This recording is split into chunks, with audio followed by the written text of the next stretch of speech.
chers compatriotes, au moment où je m'exprime, des attaques terroristes d'une ampleur sans précédent sont en cours dans l'agglomération parisienne.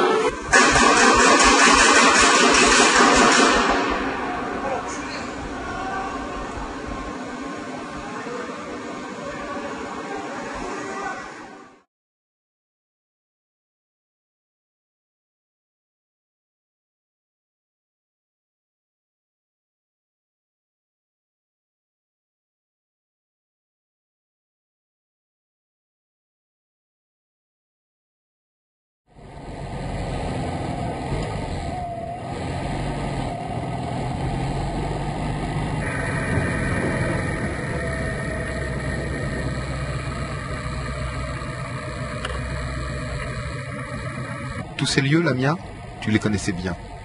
Du 154 boulevard Voltaire, où tu as fait tes premiers pas, jusqu'au Père-Lachaise, où tu reposes aujourd'hui, sur cette terre du 11e que tu aimais tant.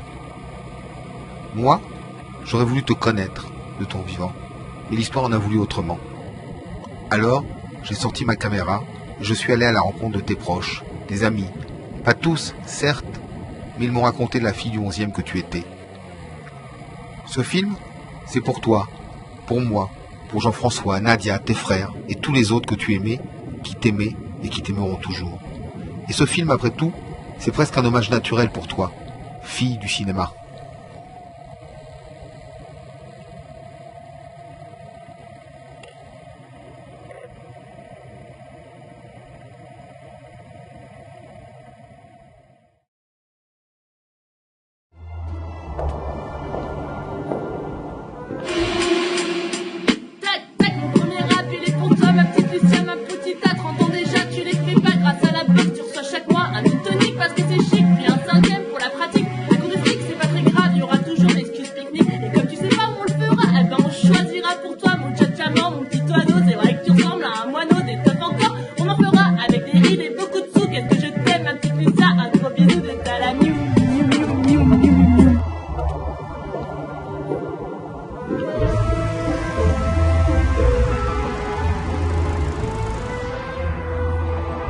Lamia, c'est ma grande sœur. Elle a 3 ans de plus que moi, elle est née en 85. Et elle est très importante pour moi. J'ai grandi avec elle, en fait, comme si c'était ma sœur, une sœur jumelle, dans le sens où elle était très proche, en fait. Il y a quelque chose de... voilà, je suis son petit frère, quoi. Je suis le petit frère. Ma fille, voilà. Comme j'ai eu l'occasion de le dire et de le lui écrire, sur Facebook, il n'y a pas très longtemps, pour son anniversaire, ma fille préférée. C'était facile. On était dans un rapport d'amitié sincère, j'ai l'impression. On arrivait à se parler de plein de choses intimes, de choses légères. Avec la mienne, on avait un rapport de deux copines qui s'apprécient beaucoup. Une amie parce que le fait qu'elle ait disparu, en fait, elle prend du coup une dimension particulière. Et déjà le fait quand elle était encore parmi nous, elle avait déjà aussi une position particulière. C'était vraiment une amie formidable pour moi, amie, sœur. En plus, on habitait juste à côté l'une de l'autre, donc on se voyait à peu près minimum 2 à 3 fois par semaine. Donc voilà, avec des appels tous les jours. Enfin, c'était vraiment, pour moi, on était vraiment liés, quoi. Donc on se ressemblait beaucoup, à la fois opposés. Donc je trouvais qu'on se complétait bien. Et elle était vraiment tout le temps là pour moi. Et moi, j'essayais au maximum comme je pouvais aussi. Enfin, j'espère que j'étais une bonne amie.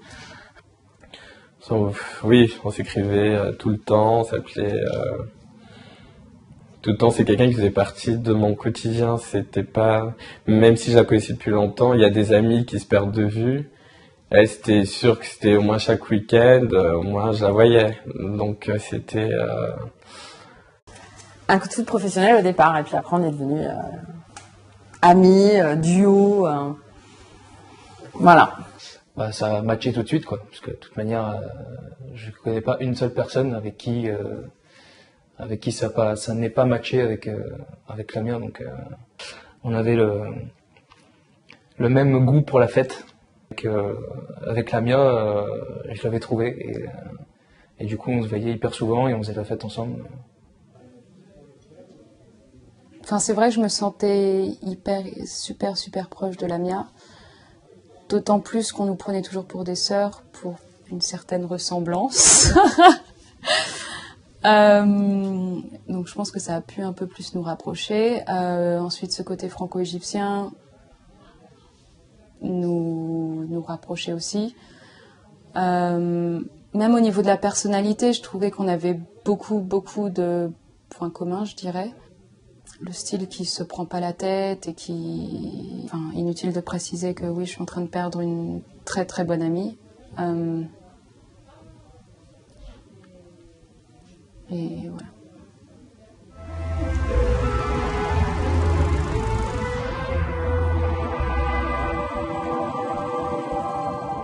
En fait, je la connais par Lino, son cousin. J'étais à l'école avec Alain, au lycée français du Caire. Et du coup, Lamia était venue en vacances en Égypte. Et j'y étais au même moment un été. Et donc, on avait un peu passé quelques bons moments ensemble en Égypte, à la plage, chez Sabrina et Alain, etc. Et petit à petit, on est devenus très proches, en fait. Moi, Lamia, je l'ai rencontrée à l'ESEC. On était ensemble donc dans une école de cinéma qui est près de Gare de Lyon. On s'est croisés en cycle 1. Moi, quand je l'ai vue, j'ai pas un souvenir très précis d'elle, mais je sais que elle m'a tout de suite interpellée, quoi. Enfin, c'est quelqu'un qui est vraiment resté un peu gravé dans ma mémoire comme ça, et quelque part, je savais qu'elle allait faire partie de ma vie d'une manière ou d'une autre, quoi. Enfin, on s'est connus à la fac, donc on se connaissait depuis 10 ans à peu près, donc on a été amis de fac. J'ai connu, elle a changé au fur et à mesure, elle est devenue une femme en fait. Je l'ai connue jeune fille, elle est devenue une femme. Ah oui, je me sens très bien. C'était un été, donc c'était en 2013 et c'était en juillet. Fin juillet, et en fait il y avait un concert à République. Francis m'a dit si tu veux venir, donc un super concert gratuit à République. Je fais super cool. Donc là j'ai rencontré Lamia, elle avait son petit haut vert avec sa petite robe verte, sa petite coiffure comme d'habitude. Et de là on a commencé à parler, mais rien de fou. Puis en fait on n'a pas vraiment parlé parce qu'il faisait chaud, la musique démarrait, on l'a bu, voilà, comme d'habitude. À faire la fiesta en fait. C'était du coup dans mon bureau, donc elle avait postulé pour un stage. Elle faisait partie de mes premières stagiaires. Et elle est arrivée pas trop sûre d'elle, mais avec son tempérament déjà, que je sentais assez fort, assez rebelle en fait. Et ce qui m'a fait choisir Lamia tout de suite, en fait, c'est qu'elle était impressionnée par rien, par personne, surtout, par des personnes connues, etc. Elle s'en foutait. Lamia, je l'ai rencontrée à la base indirectement, enfin via d'autres amis qu'on a en commun. Et en fait, je les ai rencontrés il y a 12 ans, quand on était en classe prépa, en fait, ensemble. Donc voilà, donc la rencontre s'est faite comme ça, donc il y a 12 ans. C'est assez marrant, mais on a toujours eu une relation, je sais pas, vraiment avec Lamia, c'est vraiment bien accroché, et on a tout de suite une relation très de proximité.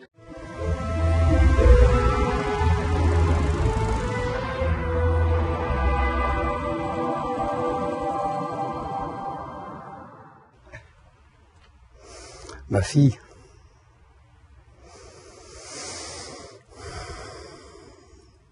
Une belle jeune fille, une belle jeune femme.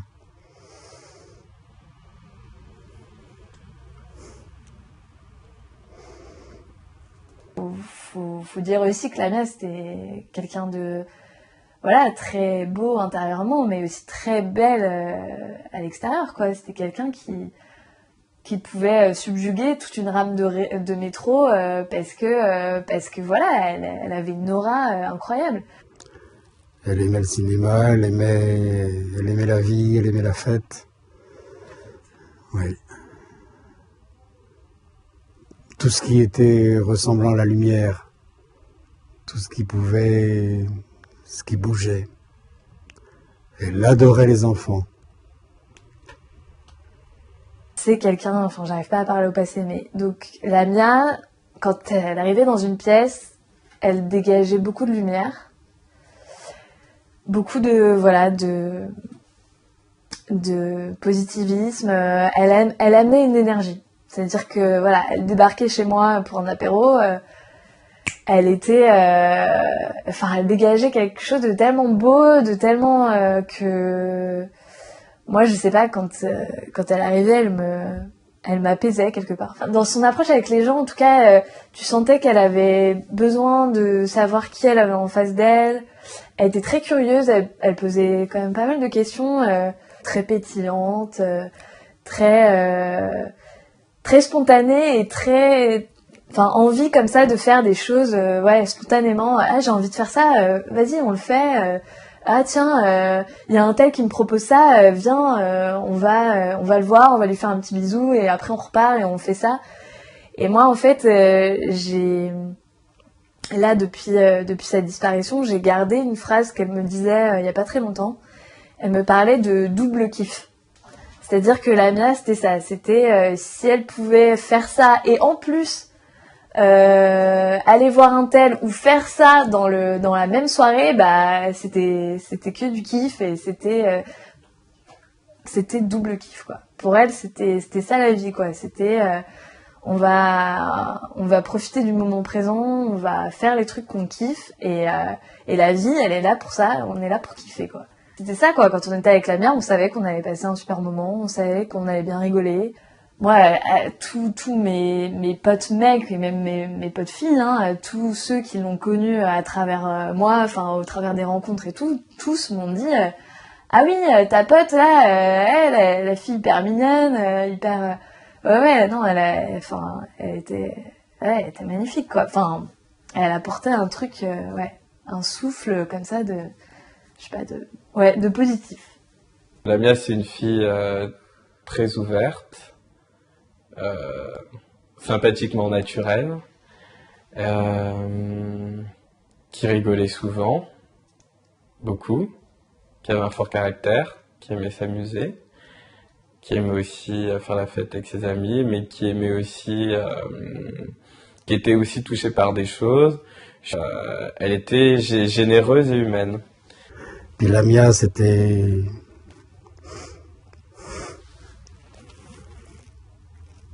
J'allais dire, c'était une grande complicité avec moi. On était très complices. Oui, parce que très souvent on disait, ah bah Lamia, évidemment, c'est ton avocate, elle va te défendre contre l'indéfendable.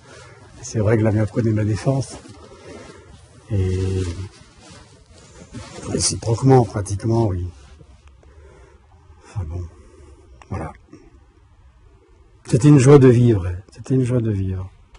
Et puis des fois, elle était emmerdante, parce qu'elle avait son caractère, ses sautes d'humeur, il fallait se les farcir, hein. Mais bon, le tout, c'était Lamia, voilà. Lamia, c'était ça, c'était... Avec Lamia, on a découvert la vie, on a découvert l'enfance, on a fait ses voyages en Égypte, et puis chacun en même temps faisait son bonhomme de chemin, mais il y avait un lien qui était très fort dans le lien fraternel. Il y a un lien où on se comprend, des fois on n'a même pas besoin de communiquer pour savoir comment une personne se sent, ou tout ça, il y a une communication qui est un peu extrasensorielle en fait. Mais Lamia, elle aime la vie, elle aime la musique. Je repense à une sortie qu'on avait fait aussi vers le Grand Rex. On était allé écouter une DJ, Elisa do Brasil, où il y avait de la musique, où j'avais dansé en plus. Je m'étais lâché ce soir-là. Enfin, c'était Lamia, comment dire, pour moi c'est, enfin pour moi, quand je la voyais en fait marcher avec, elle marchait et quand elle marchait, elle sautait en fait, on dirait, c'était trop marrant et toujours en fait d'une humeur joyeuse. Ou même quand ça allait pas, ça durait jamais longtemps. Elle avait cette force en fait qui faisait que elle voulait toujours réussir. Elle se laissait jamais abattre. Et elle est quelqu'un de très attentif, compréhensible. Une battante en fait. Voilà, enfin, elle a tellement de qualités par rapport à son boulot ou dans la vie, quoi que ce soit. Elle faisait toujours en sorte d'être quelqu'un de bien et de faire le bien autour d'elle. Lamia, c'est la fête, c'est la joie, c'est la jeunesse en fait, Lamia. Et on se taquinait beaucoup sur ce sujet-là. Elle m'interdisait de parler de mon âge. Et elle, c'était vraiment, enfin en tout cas pour moi, dans notre relation, la jeunesse, quoi, incarnée avec le côté vraiment. Lamia, c'est les autres en fait. Et elle avait beaucoup de cercles d'amis différents, de plein d'horizons différents. Et elle arrivait à évoluer comme ça avec tous ces cercles et c'est dingue en fait le nombre de personnes qu'elle avait autour d'elle. Qui était Lamia? Lamia, c'était une personne un peu plus compliquée qu'on le croit, je pense. Un peu plus compliquée qu'on le croit parce qu'en fait elle était tellement, je vais dire limite obsédée par que les gens autour d'elle soient bien en fait et limite parfois même avant qu'elle-même soit bien en fait. C'est-à-dire qu'elle s'efforçait toujours d'avoir une espèce de carapace, je vais bien, machin. Mais en fait on sentait bien en creusant un petit peu que il y avait des manques dans sa vie et que ça la pesait un petit peu, je pense. Après, avec Lamia, comme on passait que des bons moments ensemble. Lamia était une personne déjà que tout le monde appréciait. Enfin, on a bien vu ces derniers jours déjà le nombre de personnes qu'elle a pu rassembler, de tout milieu, enfin, plein de personnes totalement différentes. Que ce soit des personnes plutôt calmes, qui aiment faire la fête. C'était vraiment... Tout le monde l'appréciait, Lamia, très sensible aux autres personnes, à ce que les autres personnes pouvaient éprouver, ressentir. Donc elle avait vraiment ce côté humain. Lamia pouvait toujours nous faire sourire. Elle était donc très souriante, joviale, drôle, faire la fête. Et elle n'avait pas besoin de beaucoup pour justement aimer cette vie. Elle aimait rencontrer des nouvelles personnes et elle s'intéressait vraiment, c'était très sincère, elle s'intéressait à chaque personne qu'elle rencontrait, elle posait vraiment des questions et c'était pas juste pour faire la conversation ou quoi que ce soit. Donc oui, elle aimait la vie, elle aimait beaucoup son travail, elle avait des passions et pour elle c'était le cinéma, la musique. Et ouais, elle adorait faire la fête quoi, elle s'amusait énormément et elle avait cette joie de vivre. Faire des apéros pour elle c'était un peu sacré quoi, ça faisait partie de sa philosophie de vie quoi, de profiter, de rigoler, boire des coups. Notre pote Romain, qu'elle appelait Romano, qui a dit dans son discours le 27 novembre que Lamia c'était celle qui levait son verre plus haut que les autres et il fallait toujours que quelque part, il fallait toujours qu'elle soit dans telle ou telle soirée, à tel ou tel endroit pour voir un tel, pour aller boire des coups, pour s'amuser, pour décompresser, pour fêtarde. Mais elle faisait pas la fête pour faire la fête. Elle faisait toujours la fête pour découvrir, pour rencontrer. Elle aimait bien les bons restos. Ça, c'était assez récent quand même. Et elle savait pas super bien cuisiner, mais elle aimait bien manger. La fête.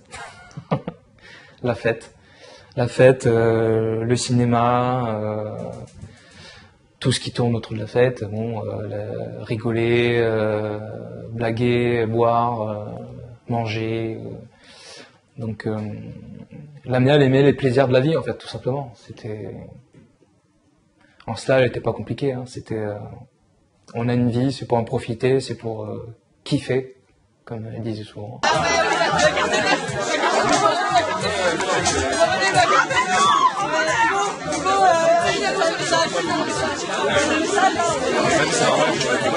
Voilà, c'était une raison triste pour laquelle on s'est rassemblés, ça a donné quelque chose de joyeux. Et ça résume très bien la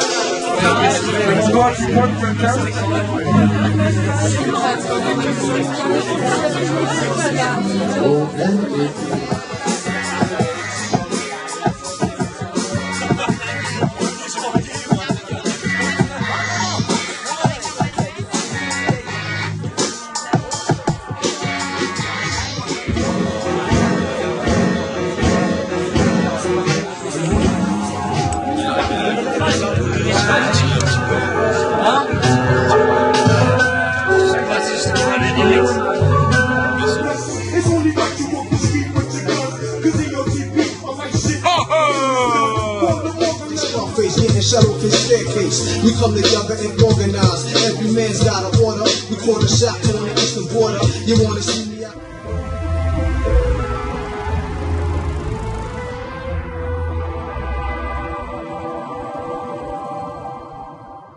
Elle avait dit en 2015, je vais voyager. Ah, elle a voyagé. Puisqu'elle a fait l'Inde, elle a fait Venise, elle a fait donc l'Italie, elle a fait l'Espagne, le Portugal, je ne sais plus où encore. Elle a voyagé. Elle voulait voyager. Elle n'imaginait surtout pas qu'il y aurait eu le grand voyage, quoi. Je sais qu'elle aimait beaucoup les voyages, pour tout en fait. C'est de découvrir en fait quoi que ce soit, parce que quand on est partis en vacances ensemble, elle aimait en fait, elle n'était pas là à dire non, je veux pas ou quoi que ce soit.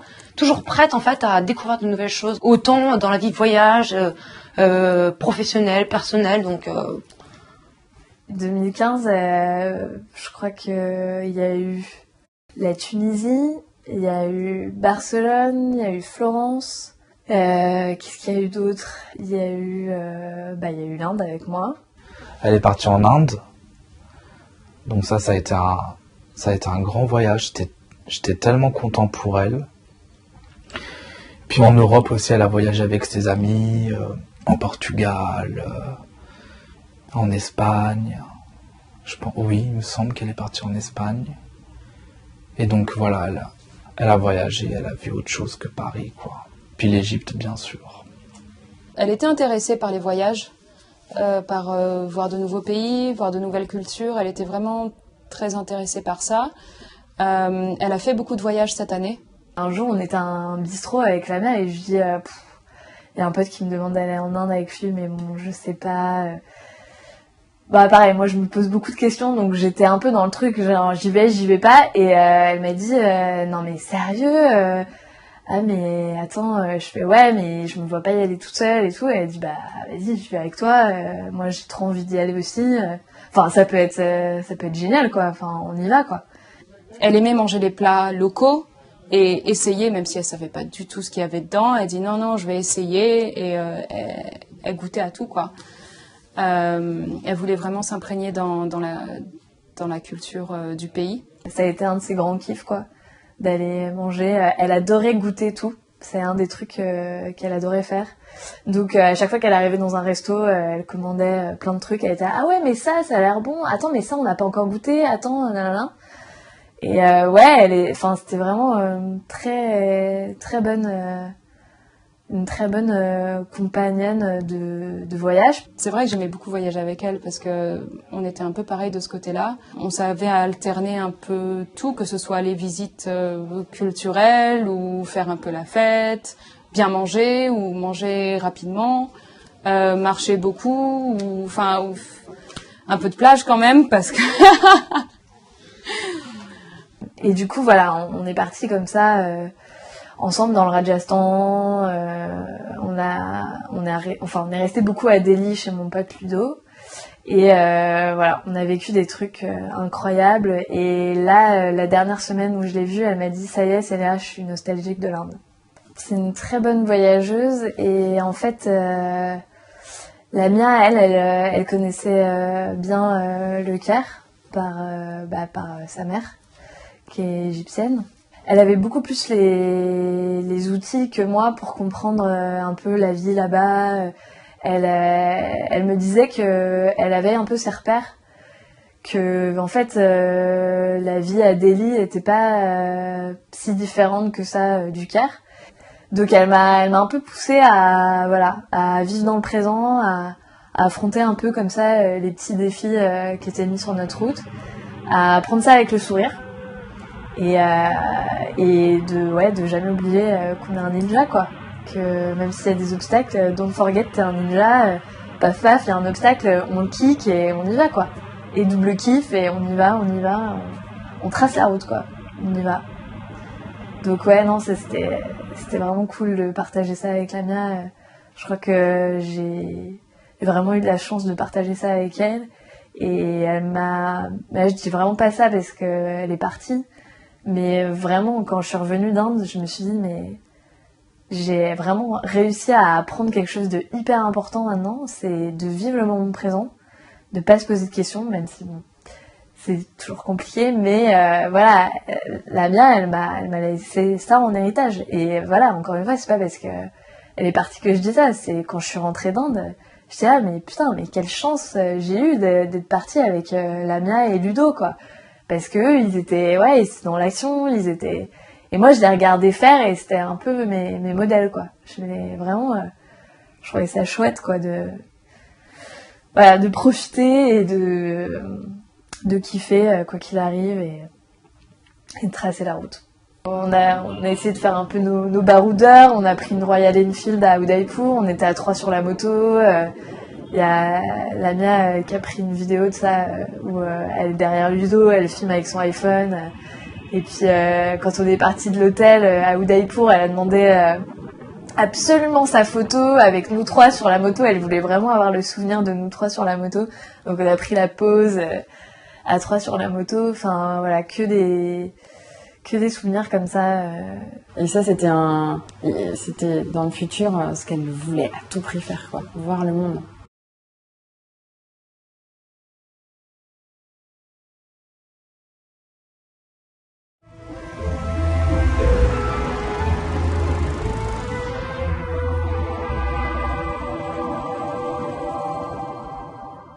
C'est le 11e, c'est la fille du 11e, c'est la vraie Parisienne, fille du 11e. Et je suis content que ses cendres reposent, enfin, étaient dispersées dans le 11e, sur la terre du 11e, au Père-Lachaise, vraiment. Elle adorait le Père-Lachaise. Elle adorait le Père-Lachaise. Alors pourquoi, j'en sais rien. Elle sait que c'était morbide, mais elle fait, j'adore en fait cette ambiance. Parce que c'est calme, mais en fait, quand on dit le Père-Lachaise, c'est un musée mortuaire. Donc il n'y avait rien de mal ou de bizarre, morbide en fait. Et elle sortait bien. Et d'ailleurs elle y était allée il n'y a pas si longtemps que ça en fait. C'était... elle y est allée... La date précise, il faudrait que je la retrouve. Le 1er novembre avec Nadia, on est allé faire un tour au Père-Lachaise pour voir un peu ce que je considère comme un superbe parc. Les enfants, y compris Lamia, je les ai amenés bébés au Père-Lachaise pour des balades. Et j'étais avec Nadia dans la partie ouest du cimetière du Père-Lachaise, et puis le téléphone sonne. C'était Lamia. Vous êtes où? On lui dit au Père-Lachaise. Ah, c'est pas vrai, moi aussi. Elle était avec une copine, mais elle était en bas. Bon, j'ai pas le temps de rester, je vais partir, on se reverra plus tard. Voilà, c'était... Mais c'était 2 semaines avant ce qui se passe en fait. Elle était partie avec une de nos amies en commun, Fanny. Le 11e? Oui, c'était ça, c'est son quartier déjà. Là où elle a grandi, là où elle est à l'école, là où elle vivait aussi dernièrement, là où elle sortait. 11e, 10e, tout ce côté-là. Le canal Saint-Martin. Donc, quand il faisait beau, en gros, elle cherchait le soleil. Donc des parcs, le canal Saint-Martin, enfin là où on pouvait bronzer, quoi. Être dans des parcs.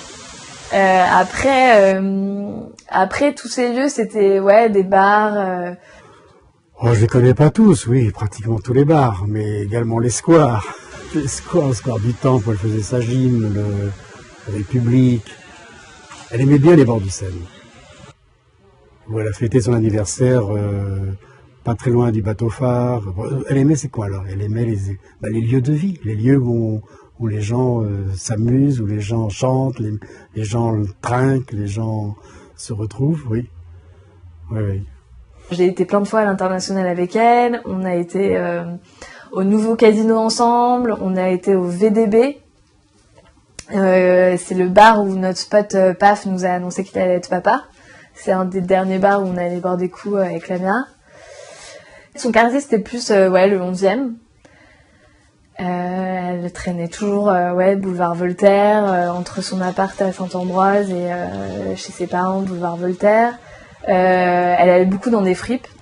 Le 11e. C'est tout de suite le 11e qui me vient à l'esprit. Moi je suis dans le 15e, donc elle au moins elle se bougeait pour venir quand même chez moi, mais j'en ai d'autres copines dans le groupe. Faut qu'elle se bouge pour venir, mais elle aimait quand même le 11e, quoi. C'est vrai que oui, il y avait plein d'endroits où on pouvait se retrouver. La Gay Pride aussi, c'était dans le 11e. Voilà, plein de choses qu'on faisait dans le 11e, en fait. Après, lieu particulier, je sais qu'on allait souvent chez elle aussi, quand on venait dans le coin. Après, il y a chez Prune. On a fait beaucoup de choses sur les quais. Enfin, il y a plein de lieux qui me viennent. Canal Saint-Martin, où l'été, on aimait se poser. Chez elle, Place de la République, on a fait des concerts. Place de la République. Et ouais, pour moi, Lamia, c'est la parisienne pure jus, ouais. Elle te fait découvrir des endroits de Paris qui te font te dire que ouais, Paris, c'est quand même une ville chouette et il se passe des trucs et c'est cool, quoi. Elle adorait Paris. Je pense que si elle n'a pas tant voyagé que ça avant, c'est que je pense qu'elle avait déjà tout ce dont elle avait besoin à Paris. Elle adorait Place des Vosges, donc on passait tout le temps là-bas, enfin l'été.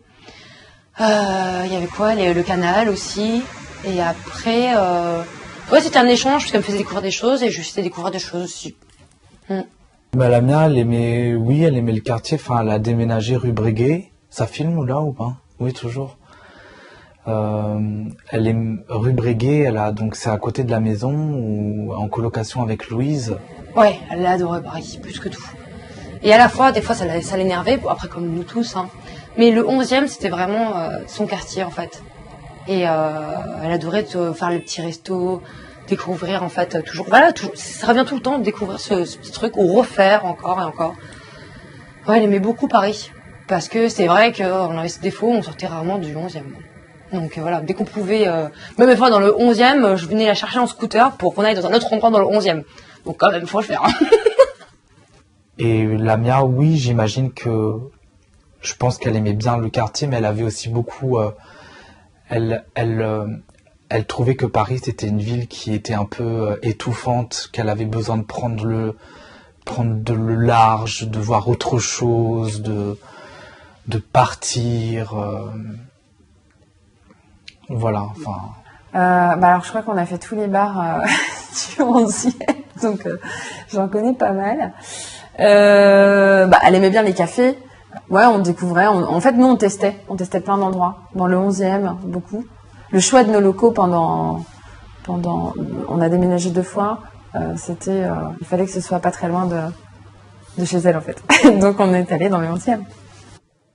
C'est une fille du 11e. Après, quand on se retrouvait, c'était souvent, dans le coin, République, Oberkampf, ça se passait souvent dans cette zone-là de Paris, quoi. C'était une Parisienne, mais c'était clairement aussi une fille du 11e, quoi. On se voyait très très souvent dans cet arrondissement. Donc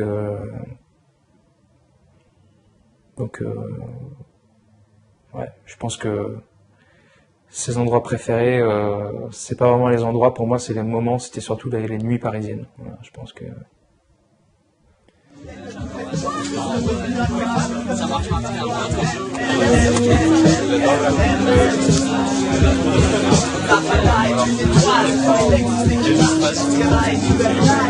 Déjà en marche par son rêve, martien. C'est maintenant que ça se passe. Je vois qu'il y a un pas, c'est que t'as pas calculé la tour de passe-passe. Ta foire est endormie, tout ça sans respirer. Acculé au mur de leur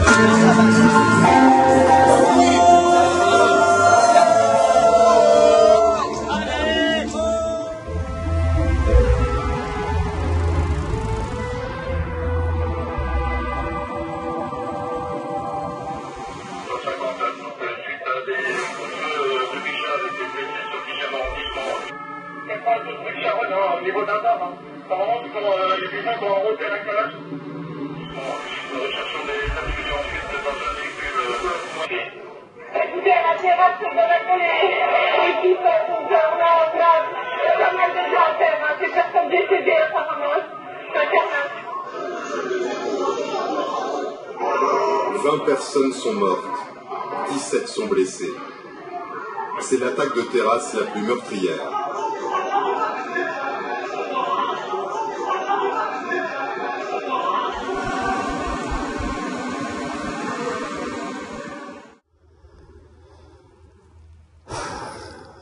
Je l'ai appris par la petite amie du frère de Romain. En me disant, j'ai vu à l'Institut médico-légal, j'ai vu le nom de Romain, Monsieur Mondeguer, je vais être brutal, Lamia fait partie des victimes. Comme ça. Donc moi j'étais devant France-Allemagne ce soir-là. Donc je mets les infos, et là, la grosse claque, attentat à Paris, bon ok. Donc j'étais à Bangkok quand j'ai su ce qui s'était passé. Il y avait le décalage horaire, donc pour moi c'était le matin. En fait, il était très tôt le matin, donc on a reçu un coup de fil avec mon ami qui nous avertissait qu'il se passait quelque chose dans Paris. On essaie de comprendre, ok. Je commence à voir les spots, les endroits frappés, et là je vois attaque dans le 11e, et je sais pas si c'est le fait de le savoir maintenant ou si c'était vraiment le cas, mais je pense que je me suis tout de suite inquiété pour la mienne, tout de suite. Et donc j'ai eu l'alerte des informations sur mon téléphone, et du coup on a un groupe WhatsApp avec Mariana, Lucia, moi et Lamia. Et donc on commence à en parler, on se demande, Lamia, t'es où, tu vas bien? Tout en pensant bien sûr qu'elle va bien. Ensuite, on a créé un grand groupe avec plein de nos amis qui sont ici pour savoir mais où est Lamia. Et c'est là, enfin, on a un peu suivi la famille et les amis à chercher Lamia dans les hôpitaux, etc. Là encore, enfin, on veut pas y croire, on se dit non, mais elle a fait la fête et elle dort, ou elle est à la campagne, elle n'a pas de réseau, elle sait même pas ce qui s'est passé. Nous qui sommes à Paris, dans le quartier où il y a eu les attentats, c'est ma famille d'Égypte qui m'a mis au courant, en tout cas par WhatsApp, de ce qui se passait. On a l'impression d'être dans un film, en fait. Pour revenir au cinéma, t'as l'impression d'être dans un film, franchement. T'entends toujours ces infos, mais ça arrive aux autres. Donc, c'est proche, mais c'est loin. Et là, quand ça t'arrive, quand ça te touche directement, je sais pas, t'as l'impression que c'est encore les autres, en fait. T'as du mal à comprendre que, non, cette fois-ci, ça te touche, toi. Donc là, j'ai allumé la télé et j'ai vu effectivement qu'il y avait quelque chose qui se passait dans le 11e. Et du coup, la première des choses, c'est de contacter Lamia. On n'avait pas de réponse. Donc on lui envoyait des messages, on n'avait pas de réponse. Ses amis ont envoyé des messages, ils n'avaient pas de réponse. Donc il y avait ce n'était pas son habitude de ne pas répondre, en fait. Donc le temps a passé. On espérait, en fait, qu'elle était quelque part, qu'elle était safe, qu'elle était en sécurité. On essayait de savoir où elle était.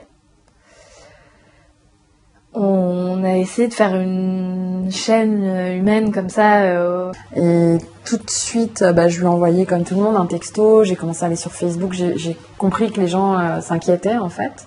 Et puis avec tous les amis, tous les proches, on n'a pas arrêté d'échanger. La mienne, était une personne hyper connectée. Elle répondait, mais vraiment au tac au tac, quoi. Et du coup, texto, WhatsApp, Facebook, tout ce que tu veux, coup de téléphone, couché à 2h. À 2h, j'ai réessayé, répondeur direct. Mais il paraît qu'elle a un problème de téléphone aujourd'hui. Ah. Donc tu te raccroches à ce que tu peux. Je dis, ah bah c'est pour ça qu'elle me répond pas. Elle a peut-être un problème de téléphone aujourd'hui. Des tas d'amis qui étaient ici téléphonaient. Et alors je ne sais plus comment j'ai eu le contact avec la mère de Romain qui m'a appelé et qui m'a dit Romain est décédé. Ça a été un choc. Romain décédé, ça va très vite dans la tête. La mienne était avec lui. Donc, à moins qu'elle ait été blessée, il y a des chances que... Voilà. Je suis venu dans cette pièce-là, Nadia était là, et je leur ai dit, Lamia est décédée. Et c'est ce que j'ai envoyé comme texto à beaucoup de gens qui m'avaient envoyé depuis 1 heure, 2 heures. Bon, avez-vous des nouvelles de Lamia? Comment va Lamia, etc., etc., parce que tout le monde se posait la question depuis déjà quelques heures. Et là, j'ai répondu aussi brutalement par SMS à tous ces gens-là. J'ai pas fait de phrase, ni de périphrases. Et en relisant mes SMS à différentes personnes, je me dis, mais c'est extrêmement violent. C'est Lamia est décédée. Lamia est décédée. Lamia est décédée. J'ai appris ça d'une connaissance de Lamia et qui me dit, quelqu'un m'a dit que il a vu le nom de Lamia, que elle a vu d'ailleurs le nom de Lamia sur la liste. Appelle-la. Voilà, et petit à petit, on a su. J'étais allongé comme ça, j'étais comme si j'étais pétrifié et j'ai commencé à pleurer en fait, parce que là j'ai vraiment senti que son départ de la vie terrestre en fait. Je l'ai appris en fait sur WhatsApp. Parce qu'on avait un groupe où, au cas où s'il se passait quoi que ce soit, on l'avait créé le jour même pour se tenir au courant de ce qui se passait. Et ce jour-là, je n'étais plus là parce que j'étais allée voir... parce que j'ai perdu notre amie aussi. Et voilà, c'est qu'en la cherchant tous pour savoir où est-ce qu'elle était, c'est à ce moment-là que j'ai appris sa disparition. Par Tarek. Et c'était le lendemain qu'on a commencé à la chercher. Ben, j'avais déjà peur parce que j'avais appris celle de Romain juste avant. Julien, c'est un très bon ami de l'associé, le meilleur ami de Guillaume, qui connaissait bien Romain et très bien aussi Lamia, qui m'a appelé et qui m'a annoncé la chose pour les deux. J'ai plus aucun souvenir de cette journée-là. Enfin, c'est très compliqué pour moi. C'est un peu le brouillard. Mais moi, j'ai appris sa disparition le samedi, donc le samedi 14 novembre. Il me semble que vers, sur les coups de 13-14 heures, il était peut-être un peu plus tard, mais Louve m'appelle, elle était en pleurs. On s'était eu, je crois, juste avant, elle avait une voix complètement normale, et là, vraiment, elle était, au fond du trou, et elle me dit comme ça en larmes, la brigade criminelle vient de m'appeler, ils ont les corps de Romain et Lamia, ça correspond à leur signalement, c'est leur date de naissance, c'est leur nom, et... Qu'est-ce qu'on ressent? C'est assez dur à dire parce qu'il y a tellement de choses. C'est une douleur profonde en fait, un vide, une perte. Et perte, même le mot, je trouve, c'est tellement faible. C'est franchement, c'est un anéantissement. C'est voilà. Enfin, c'est pas juste. À son âge, dans les conditions dans lesquelles se sont passées, on se dit vraiment que c'est injuste. Donc on est en colère et on ressent aussi bien sûr beaucoup de tristesse et on ressent déjà le manque de Lamia, le manque d'avoir Lamia à ses côtés, qui va grandir petit à petit. moi, pendant ce temps-là, j'ai pris mes affaires, j'ai tout de suite couru à l'appartement de Louise pour la rejoindre.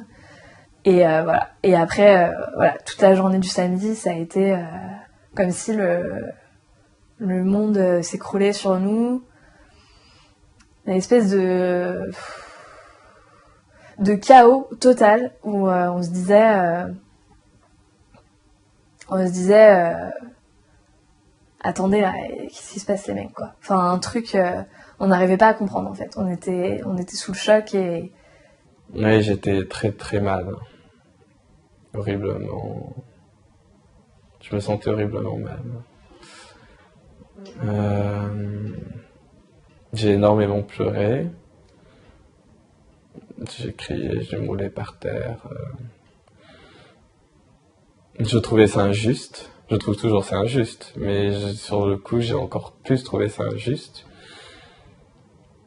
Tout de suite, Bon, j'étais avec mon copain, heureusement. Mais c'était très dur, en fait. Surtout que j'avais vu une heure avant que ça se passe. Elle était à mon pot de soutenance, à Rémétier. Ce jour-là, c'était un jour de joie, quoi. Quand je l'ai vue, c'était...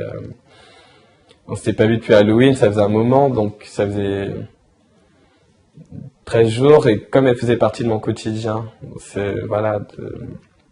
c'était compliqué, hein. Elle était si généreuse, j'arrêtais pas de me dire pourquoi elle,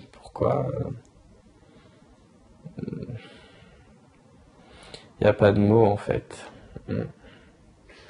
Et ouais, on s'est retrouvés tous chez Louise avec Romain, Paf, Edouard, Lola, Pierre, enfin voilà, tous ceux qui l'avaient connu à l'ESEC et ailleurs, et on n'arrivait pas à parler. Et il y a eu une tornade dans ma cage d'émotions ici. Et là, j'ai senti que c'était...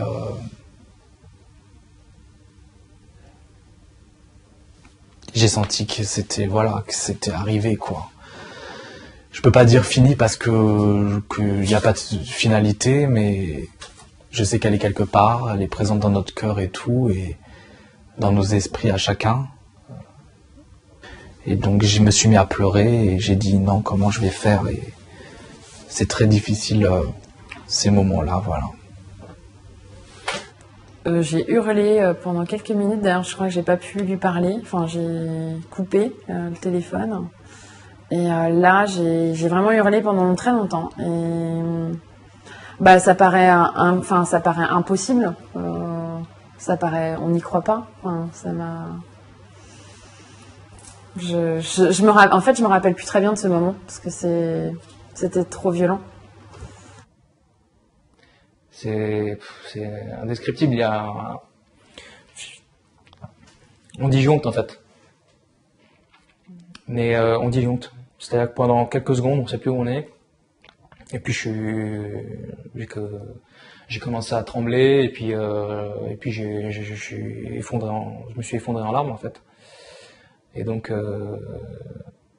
avec ma compagne, on s'est serré dans les bras et donc ça a duré quelques secondes comme ça, et en fait on est dans le gaz complet, et je suis toujours encore, hein. Ça fait plus de 2 semaines, mais... Je ne dis pas que je suis dans un autre monde, mais il y a quelque chose qui s'est passé, quoi. Parfois j'ai l'impression que quelque chose est cassé. Et pourtant c'est pas cassé.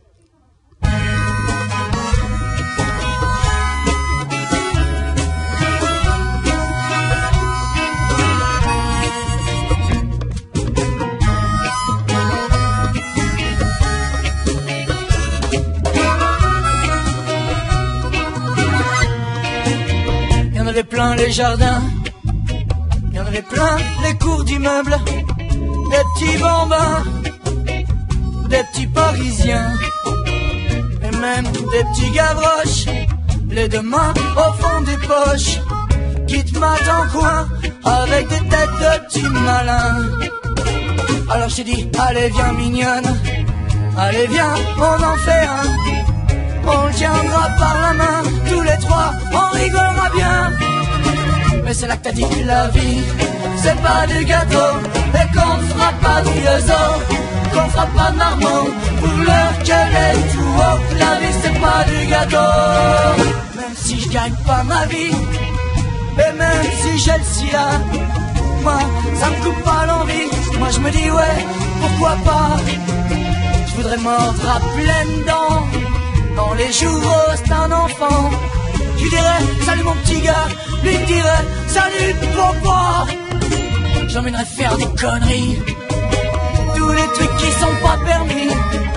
Comment guettera les meufs, comment c'est qu'on fait la teuf.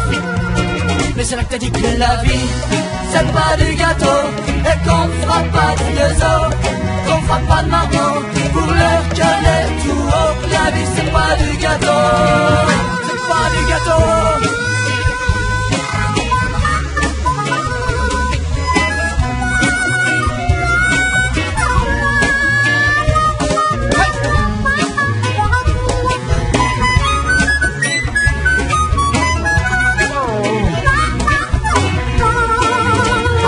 Tu vois, avant de crever, je voudrais laisser couler de la morve d'un petit nez, un petit sourire, un petit bout d'éternité.